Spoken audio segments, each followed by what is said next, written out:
So after a comfortable 8-hour flight, we finally arrived in Germany. First order of business was finding my way to the place I was staying.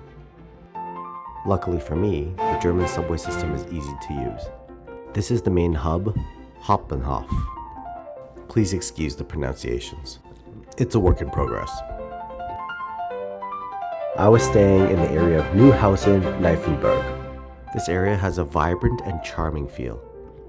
It's known for its residential charm and lively local culture. The nice part about this area is there's a balance between tranquility and suburban life with the convenience of urban living. There are a lot of boutique stores, groceries, bookstores, and bakeries. Speaking of bakeries, the first thing I ate in Germany was this poppy seed cheese strudel. It had a crispy exterior with a soft and tangy inside. It was sweet, savory, crunchy, soft. 7.5 out of 10. Next, more gallivanting around the city. This was one of my favorite areas in Munich. It's been the heart of Munich since 1158 when it was started by Henry the Lion. What I love most about it blends history and modern life.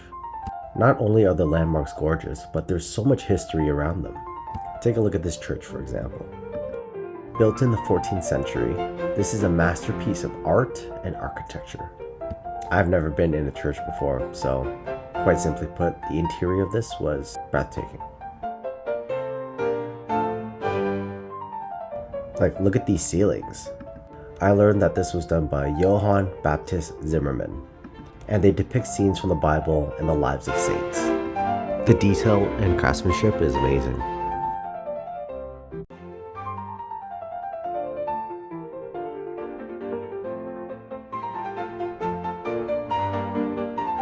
Walking through Marienplatz, I came across this golf mall.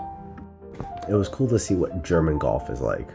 Like, look at these shoes. These are handcrafted. Like, look at the design of this push cart. Remote controlled, and the clubs are in front.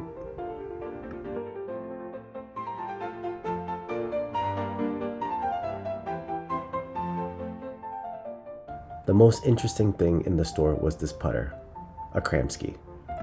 It's a German company, and for 700 euros, it could improve your putting.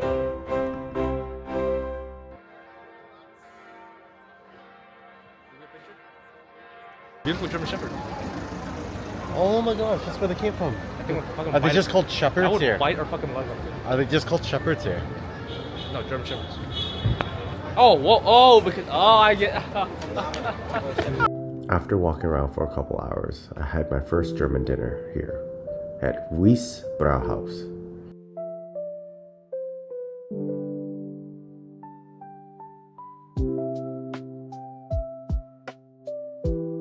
So for starters, I had the potato pancakes and applesauce. The pancakes were really nice. The outside was crispy with the inside tender, savory, and soft.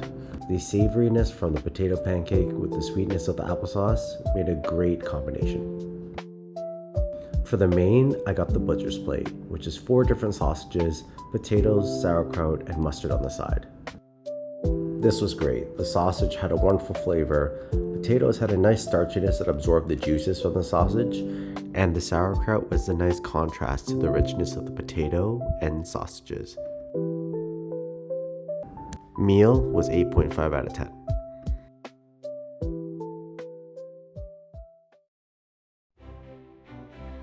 With this being my last day in Germany, I had a lot to do.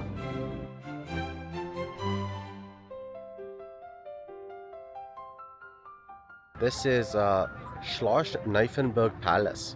Apparently, this here is the place where the rules of Bavaria stayed during the summertime. Pretty cool. This place was absolutely beautiful. Its initial construction was in 1664 and was further carried out by Enrico Zuccalli, Giovanni Antonio Viscardi, and Joseph Effner. Borelli's design would set the foundation for one of the grandest palaces in Europe. If you thought the outside was nice, you should see the Schloss Nymphenburg garden. The garden, which has French and Baroque influences, spans over 490 acres. That's a lot of yard work. It'd be really nice to live here. Imagine waking up, walking down to your garden, admiring your perfectly cut hedges. I wouldn't be too excited about the water and electricity bill though.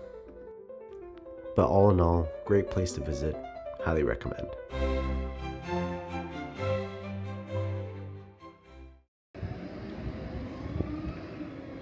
It's Brittany.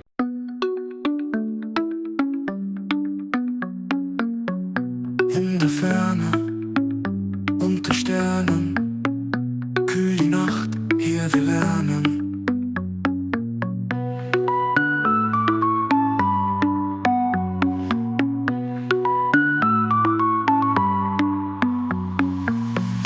Tanzen Geister in der Stille, über Wellen sanft und stille. Wanderlust tief in der Seele, Reise weit, ach wie wir zählen.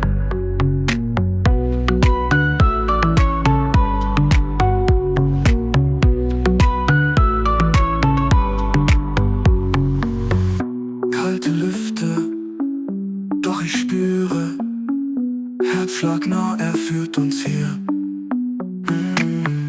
Durch den Nebel sehen wir klare. So after the Segway tour, I wanted to get in some golf before I left Germany. So I took the subway an hour away from the city to get a 9-hole in. Getting ready to play some golf. Just getting my my scooter prepped up here.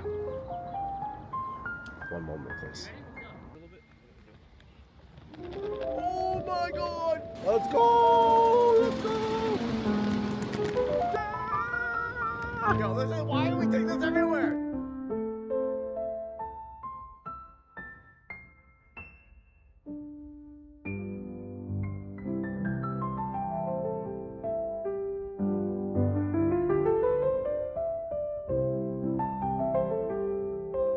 So this is Golf Club Riem. I found the golf clubs to be different in Europe. They typically ask you for a formal handicap to play the course. I think they do this to line up players that are at the same skill level to not slow down the pace of play. Golf Club Riem was rated pretty well in Google reviews with about 4.5 stars. I did find it a bit pricey though, 77 euros for an 18-hole. Then I had to get rental clubs and a 6-pack of balls as well. They also measure distances in meters, not yards here. But for the facility, it was really well kept, clean, everyone was nice, and really well kept for a public course.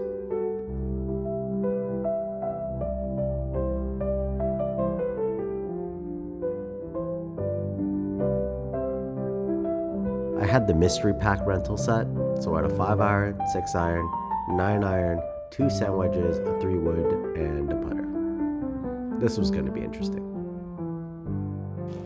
So I spent 2 euros on 25 practice balls to get used to the clubs. I was trying to get the hang of them before I went out.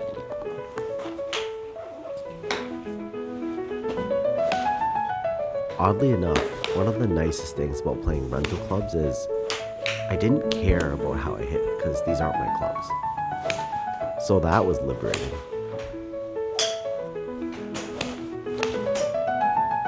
All in all, the clubs weren't that bad. They had a bit of grass caked between the grooves, but I figured if I slowed down, just focused on my form, we'd be okay. After I finished the bucket, I had to get a few putts in to get the feel. It was not as easy as I thought.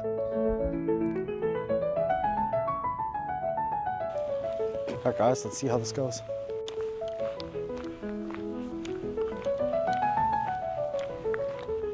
How about you? That's legit. Alright. So let's talk about the course. The fairways are lush and well kept, which provides a good balance between firmness and forgiveness. And let me walk you through the rough. It was challenging but fair. You could find your ball pretty easily. It wasn't one of those roughs where it was so tall that you'd lose your ball even if you were right in front of it. Double bogey, baby. The greens are really well maintained. I found them to be smooth and consistent, and maybe a bit fast, but that also could have been me. It was a treat to play this course. The trees around you make you forget that you're in the city, and the fairways are so well kept that it feels like you're walking on artificial turf. Now, how did I play? I thought the game was going to get better. I double bogeyed and bogeyed the first couple of holes, but I'm not going to lie, I struggled. Like on this hole, I lost my last ball into this bush, but I found a miracle ball to keep the game going. Nearing the end of the course, I had to pull it together and save face. What is it, 270? 274. You know what we're gonna do? Alright, we're gonna close the club face, we're gonna plow it down the center. Here we go, confidence. Confidence. Just like that. Just like that. Here we go, confidence. Down the middle, baby.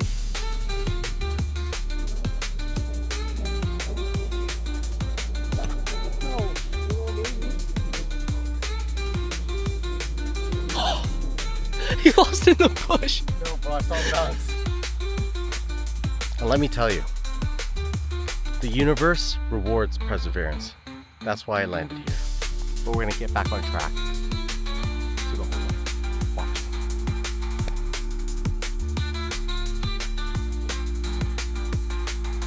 Nope, that's a 5-iron. I'm gonna use the sand wedge with the thinner S.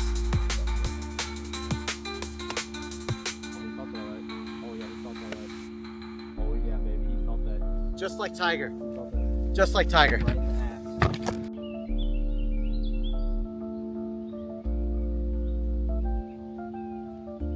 Just like Tiger, baby. Just like Tiger. All in all, I had a great time. Golf Club Riem, I'll see you around. Rating, 7.5 out of 10.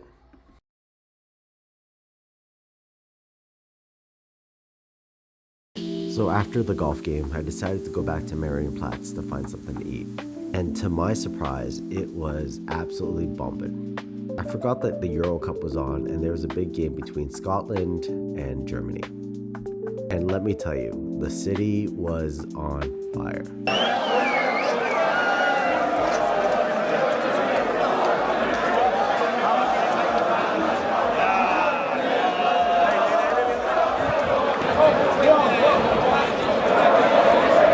After making it through the crowd, I found this place. I was starving, so I got the roast pork, bread, and potato dumplings with a cabbage salad. And after a long day, this was the perfect meal. The pork was nice and juicy, the bread dumpling tasted like stuffing, the potato dumpling was really good as well, and the coleslaw was a good contrast with its acidity counteracting the richness of the meal. Rating 8.5 out of 10.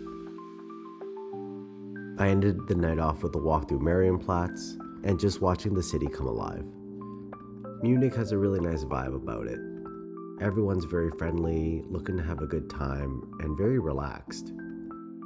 You feel very safe, and you could go down streets and look at the buildings for hours. And that's basically what I decided to do. Just a couple of guys walking through Munich, eating gelato. Munich, our time was short, but it was a wonderful 2 days. There's a charm here that's hard to resist, and I hope this vlog's inspired you to come visit Munich for yourself. Up next, Prague, Czech Republic.